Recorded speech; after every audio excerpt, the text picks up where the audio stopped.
السلام عليكم ورحمة الله وبركاته إخواني. ننكاسي وتراك درايفر مقوصا أو كمقوصا نوين والله كل ماي كمقوصا نفطة سواء عن عافمات قبين بو تراك وضاه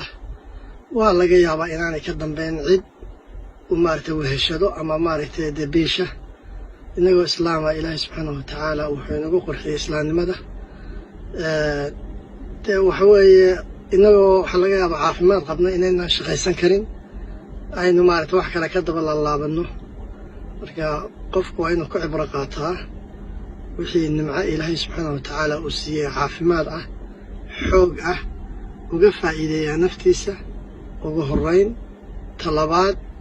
uu uga faa'iideeyaa dadka muslimiinta iyo caa'iladiisa ta saddexaad waxa weeye waddanka uu jooga uu wax ka qabsan karaa ee opportunity-ga iyo fursadda leh shaqo haddii ilaahay subxaanahu wa tacaala caafimaad ku siiyo waxa yaraad reerkaaga ku biilaysaa yay noqon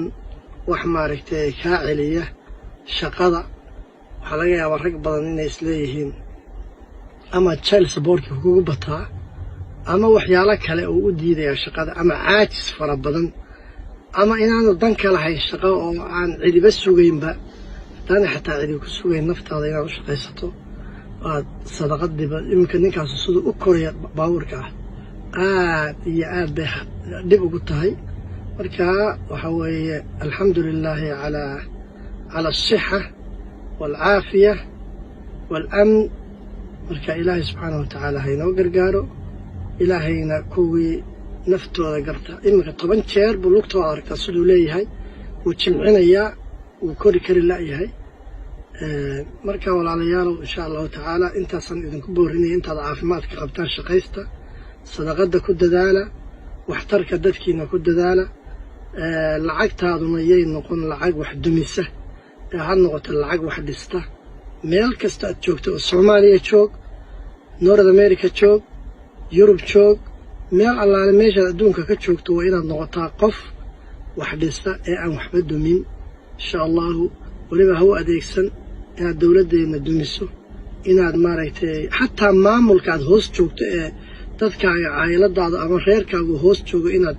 wax ka sheegtaad maanta oo dhan aad dumiso ama aad ka shaqayso sidii u dumi lahaa waa wax aad xun marka qof walba meesha ilaahay kugu ammaansaday inaad xataa waddankan aan joogno wixii wanaagana ka baro wixii xunna iska ilaali wixii xumaan samaynayana gaarsii haddii oo aad isleedahay ummad dhan buu halligayaa gaarsii dadka ay maaragtay ay tahay in la gaarsiiyo. Assalaamu calaykum waraxmatullaahi wabarakaatuh.